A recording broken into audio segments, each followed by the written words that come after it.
Et si l'Italie ne s'était jamais unifiée?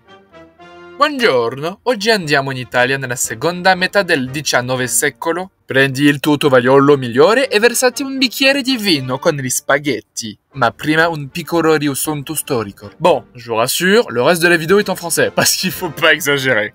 Enfin bref, pour les 1 an de la chaîne, nous allons partir en Italie au 19e siècle.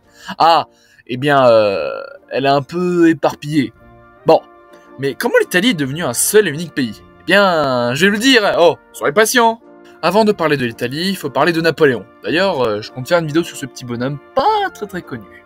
Donc, Napoléon, par ses guerres, va conquérir l'Italie et la diviser en 3 royaumes. Mais ce qu'il va surtout faire, c'est de répandre une idée, le nationalisme. En gros, c'est l'idée qu'un peuple, ayant une même langue et une même culture, se doit d'avoir un État pour lui. Sauf que les Italiens, alors oui, ils ont tous une langue similaire, mais aucun ne se sent vraiment italien. On se sent plus vénitien, sicilien, napolitain, etc. L'idée de l'Italie n'existait pas encore. Et grâce à Napoléon, cette idée va commencer à émerger dans l'esprit des Italiens. En 1815, Napoléon est vaincu. Excusez-moi, ça continuera à encaisser, ok? Et vient le traité de Vienne. En gros, les forces ayant vaincu la France napoléonienne... Désolé.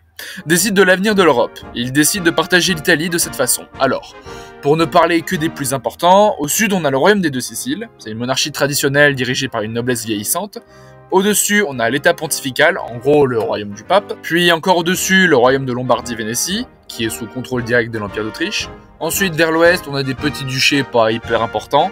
Puis le duché de Grande Toscane. Et enfin celui qui nous intéresse le plus, le royaume de Piémont-Sardaigne.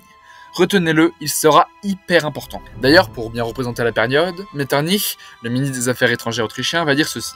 L'Italie est une expression géographique. Donc, comme je l'avais dit tout à l'heure, l'idée que les Italiens soient tous unis émerge chez certaines personnes qui vont fonder des sociétés secrètes, comme les Carbonari au royaume des Deux Siciles. Ces sociétés secrètes vont répandre l'idée du nationalisme chez le peuple, ce qui crée des tensions. Tensions qui vont vite être balayées. Puis, en 1831, à Marseille, un exilé génois du nom de Giuseppe Mazzini, j'ai un très bon accent italien, fonde une nouvelle société secrète qui va rapidement balayer toutes les autres, Giovanni Italia. J'ai vraiment un très bon accent italien. Mazzini veut que l'Italie soit unie sous un système républicain et laïque. Il va grandement s'inspirer de la Révolution française. Il pense que le seul moyen pour que l'Italie naisse, c'est par le soulèvement populaire. Et il va la voir, sa révolution. En 1948, pendant une période qui s'appelle le Printemps des Peuples, qui fait suite à la Révolution française dite des Trois Glorieuses, de nombreuses révoltes vont avoir lieu en Europe. Ce sont des révoltes également nationalistes. Mazzini va proclamer une république italienne dans le territoire pontifical. Soutenu par le roi de Piémont-Sardaigne, Albert Ier, il décide de se révolter contre la présence autrichienne. Alors, au début ça va marcher, hein. Mais bon, ça c'était au début. La révolte va se faire massacrer. Alors il est évident que l'Italie ne naîtra pas par le peuple, mais par un royaume qui conquérera les autres. Et ça tombe bien, puisque le roi Victor Emmanuel II de Piémont-Sardaigne veut bien s'y coller.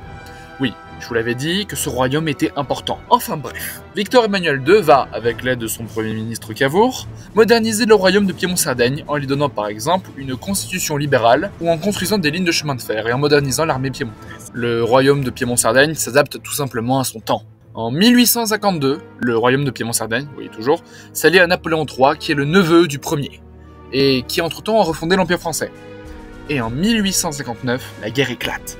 Le Piémont, soutenu par l'armée française, bat les Autrichiens à Magenta et Solferino. Ces victoires vont provoquer des soulèvements dans les duchés que j'ai dit insignifiants. Les révoltés vont chasser la noblesse locale et s'unir au royaume de Piémont-Sardaigne. En échange de son soutien, Napoléon III reçoit Nice et la Savoie. Oui, ces deux territoires étaient italiens à la base. Quelques mois plus tard, en 1860, un homme vient approcher le roi Victor Emmanuel II. Cet homme, c'est Giuseppe Garibaldi. C'est un marin hors pair, très attaché à la cause italienne.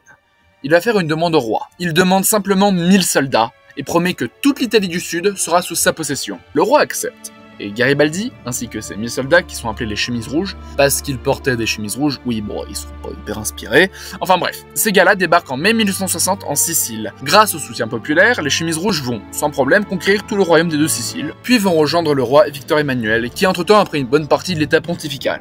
Donc, Garibaldi à Teano rencontre Victor Emmanuel et lui cède les territoires conquis. Suite à ça, en 1861, les députés de Turin déclarent la fondation de l'Italie. Alors, juste petit problème, car il reste encore le nord-est qui est sous contrôle autrichien et la région de Latium qui est sous contrôle papal, et protégée par des troupes françaises. Alors, pour la partie autrichienne, l'Italie va profiter d'une guerre en 1866 entre l'Autriche et la Prusse, car pendant que l'Italie se crée, un autre royaume voulait unifier une nation. la Prusse, qui veut unifier les Allemands. Donc, l'Italie va profiter de cette guerre pour attaquer les Autrichiens et récupérer leur partie. Il reste encore Rome, protégée par les troupes françaises. Sauf qu'en 1870, l'Empire français entre en guerre contre la Prusse. Napoléon III va donc rappeler les troupes françaises à Rome.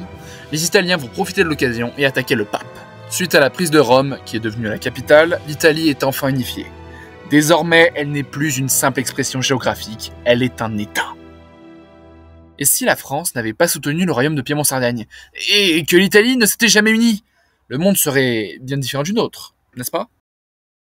Donc, la France n'intervient pas. Je pense que Victor Emmanuel va quand même tenter une guerre contre l'Autriche, mais sans l'aide française, il y a peu de chances que la guerre soit gagnée. Donc, le projet italien tombe à l'abandon, sauf que cette unification avait servi de modèle pour une autre unification, celle de l'Allemagne. En effet, Bismarck, le premier ministre prussien, s'est beaucoup inspiré de Cavour pour l'unification allemande, en termes de politique et militaire. Et l'exemple italien avait montré qu'il était possible, pour un peuple éparpillé en plusieurs duchés et royaumes, de s'unir sous un seul et même État. Ce qui a donc permis la facilitation de l'unification allemande. Donc, dans cette réalité alternative, la Prusse a beaucoup plus de difficultés à unifier les Allemands. Bismarck va plus devoir passer par la guerre plutôt que la diplomatie. Néanmoins, l'unification allemande va se faire avec plus de temps et avec plus de coûts autant humains que financiers. La Prusse va donc finir par entrer en guerre contre l'Autriche.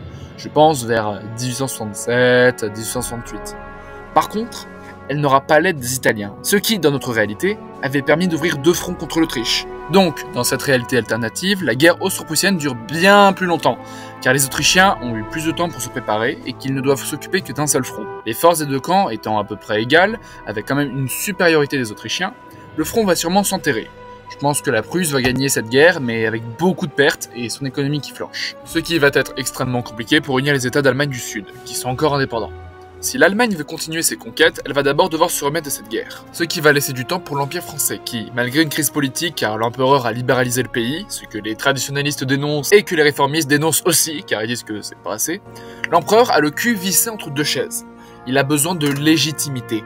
Cette légitimité, il est parti la chercher au Mexique, car oui, les Français ont envahi le Mexique.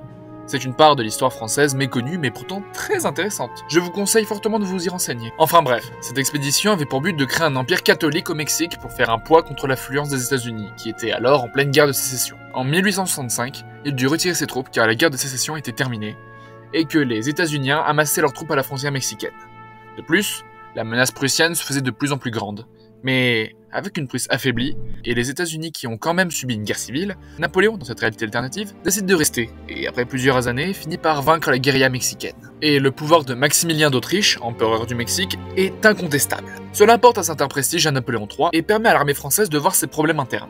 Alors, avec son influence, il peut commencer à moderniser l'armée française. Vers 1873, la Prusse s'est remise de ses guerres, et va, comme dans notre réalité, entrer en guerre contre la France. Sauf que dans notre réalité, c'était Napoléon III qui avait entamé les hostilités, car il avait son problème de légitimité, oui, vous commencez à comprendre.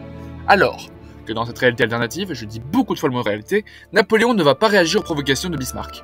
Et ce sera donc à la Prusse d'entamer les hostilités. La guerre entre les 2 camps sera longue et coûteuse, mais aucun des 2 parviendra à prendre le dessus sur l'autre, ce qui amène à un statu quo qui empêche l'Allemagne de s'unir et à l'Empire français de chuter.